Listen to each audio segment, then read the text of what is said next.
সম্প্রতি সামাজিক মাধ্যমে একটা পোস্ট খুব ভাইরাল হয়েছে, যা দেখে আমি একটু তাজ্জব বনে গেছি যে রাজ্যটাতে কি চলছে। ঘটনা সম্ভবত গতকাল অথবা পরশু দিনের। একজন যুবক, তার নাম যা এখানে বেরিয়েছে, এই শানু মালাকার। তিনি একজন লোকশিল্পী, নিজেও গান এবং গান গিয়ে শোনান। তার সাথে শারীরিক কসরত দেখিয়ে মানুষকে খুশি করে আনন্দ দিয়ে তিনি 2-4 পয়সা তিনি জমান। এবং সেই পোস্টের মাধ্যমেই এবং যে পোস্টটা ভাইরাল হয়েছে সেখানে যে নানা মানুষের কমেন্ট, সে অর্থ তিনি যা সংগ্রহ করেন নিজের জন্য খরচ করেন না, এটাও গরিব দুঃখী বা দুস্থ তাদেরকে বিলিয়ে দেন, সমাজসেবা তো করেন।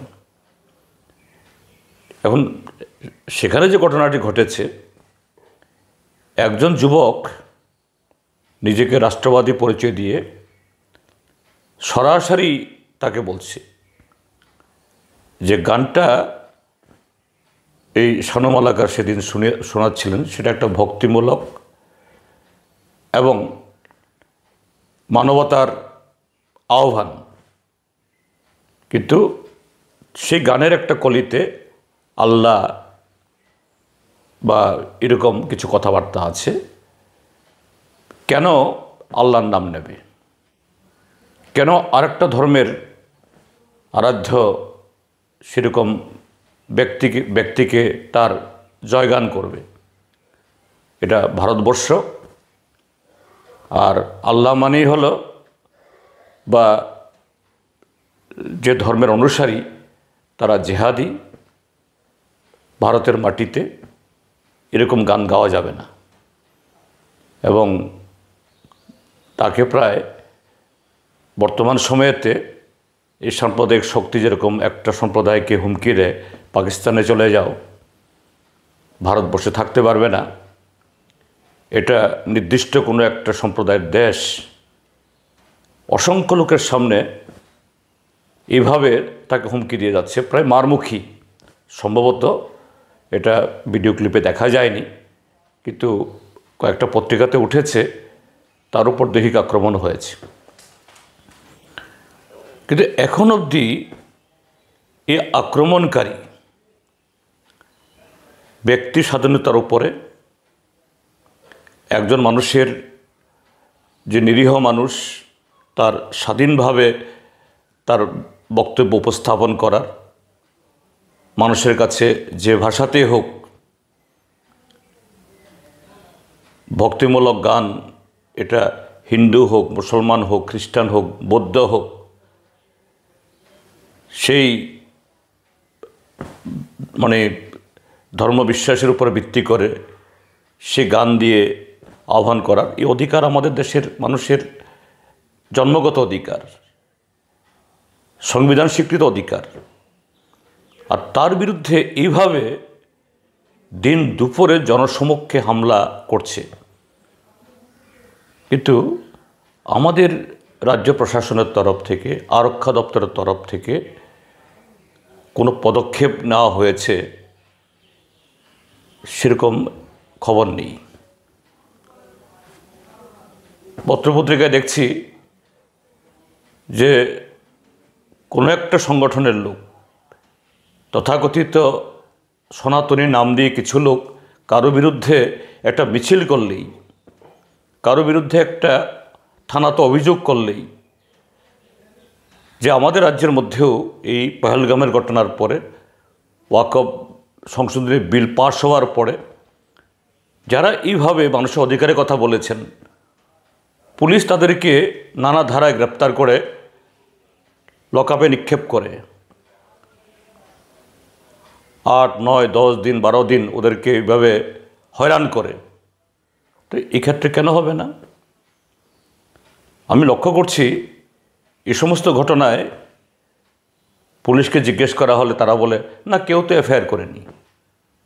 তো এরকম তো ঘটনা অন্য ক্ষেত্রেতে কিছু লোক মিছিল করলো, এফআইআর না করলেও পুলিশ হন্তদন্ত হয়ে তাদের বিরুদ্ধে নানা ধরনের যে ধারা যুক্ত করে দেয়,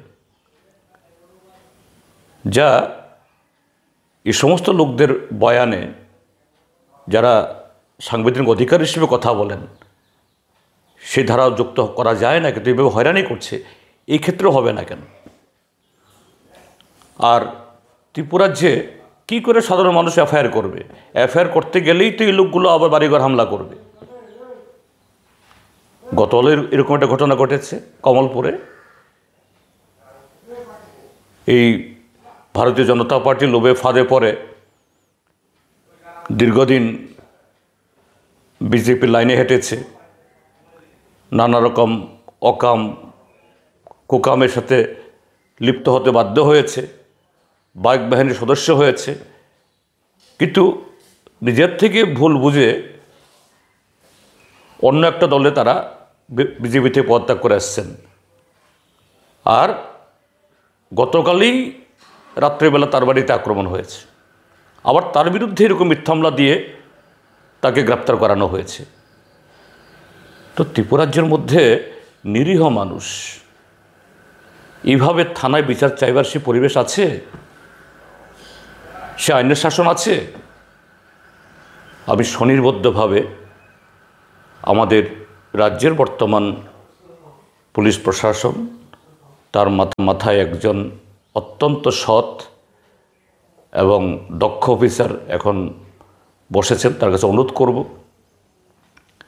এবং সরকারকে অনুরোধ করব যে এই শানু মালাকারের উপরে যে আক্রমণকারী দুষ্কৃতী, একজন নাগরিকের ব্যক্তি স্বাধীনতা, তার উপরে সে আক্রমণ করেছে এবং সরাসরি